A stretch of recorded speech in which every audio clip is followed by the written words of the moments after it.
Hey there, Merknush here bringing you another exciting video from Ross Ielts Academy. Today we are going to tackle a topic that often leaves many of you scratching your heads. Complex grammatical structures in writing and speaking. Yes, we are diving deep into the mysterious world of complex structures, and trust me, by the end of this video you will have all the tools you need to conquer them like a boss. Now, what exactly is this complex structure that everyone keeps talking about? Why is it so crucial for scoring those high grammar marks? Fear not, my friends, because today we are going to make it crystal clear. Say goodbye to confusion and hello to confidence. But before we get started, why don't you subscribe to our YouTube channel and hit that like button below this video? Your support means the world to us. So, let's do it. In IELTS writing, you are expected to use complex sentences other than simple structures. A complex structure does not necessarily mean a complicated long sentence. This is a big mistake which leads the candidates to write grammatically incorrect sentences, which are hard to understand. Therefore, to make a complex sentence, you should only be able to put two or more simple sentences together to make your essay more coherent and understandable. You can use the complex structure to expand your ideas and explain about the main point you had mentioned earlier.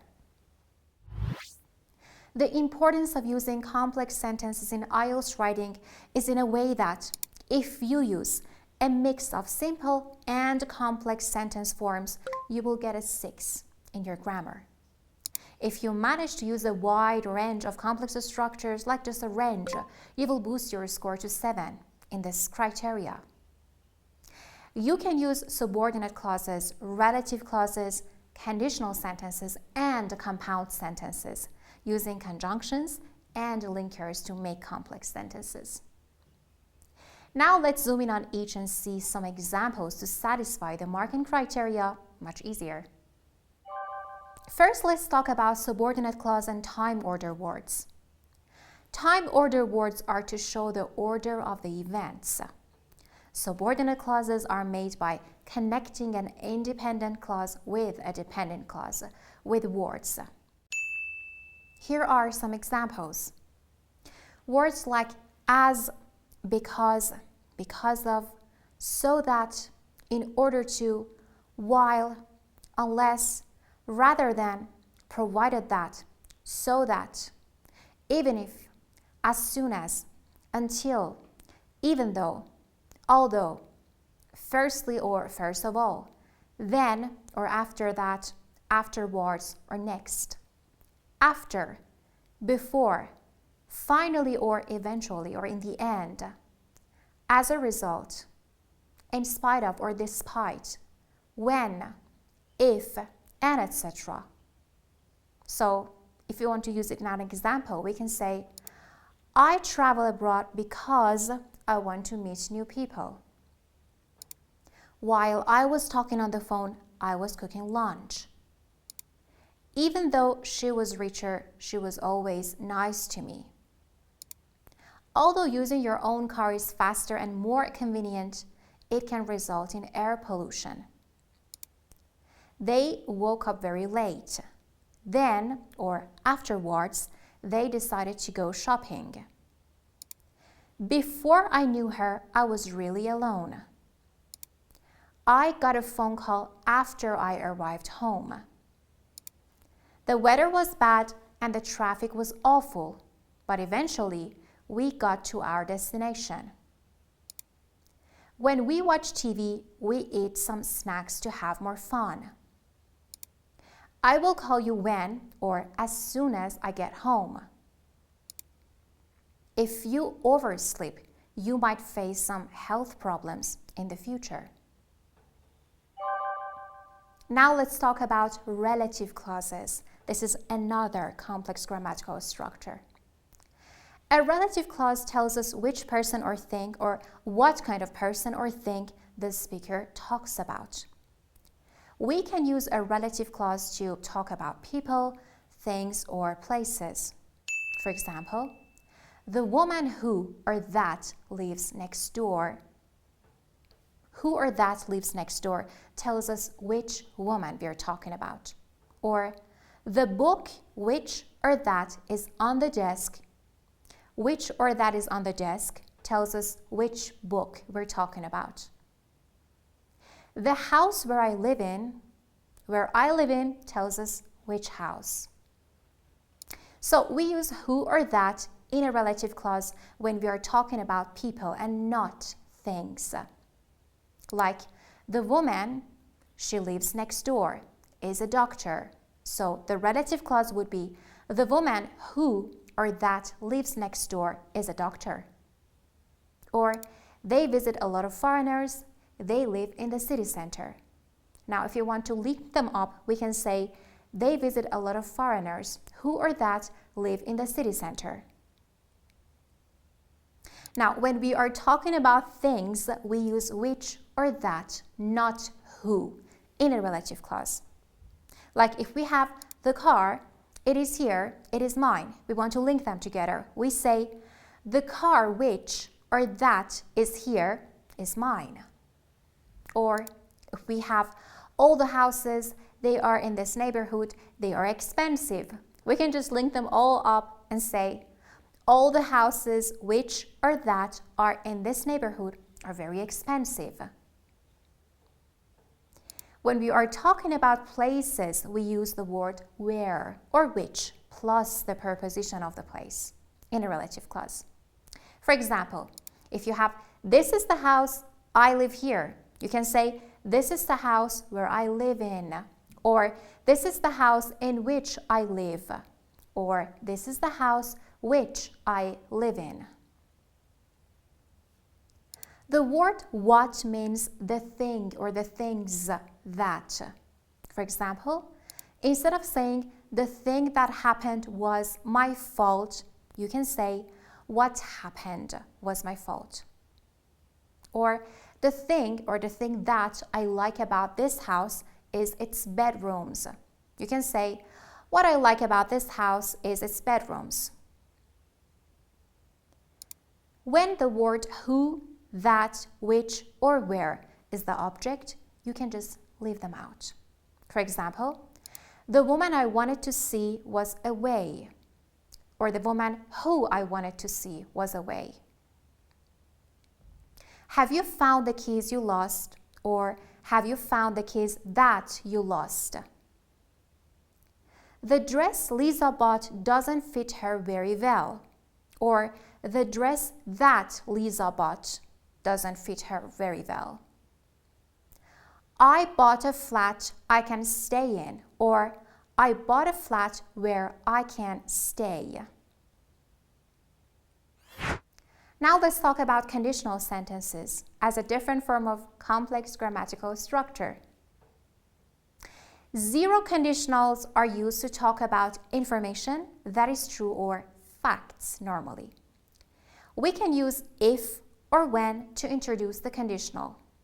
So you say if or when plus simple present, comma, and simple present. Or simple present plus if or when plus simple present, no comma.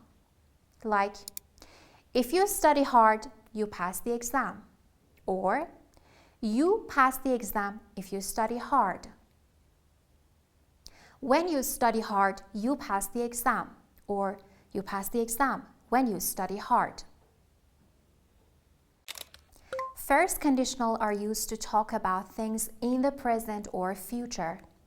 So the structure is if plus simple present, comma, and will. Or will plus if plus simple present, no comma.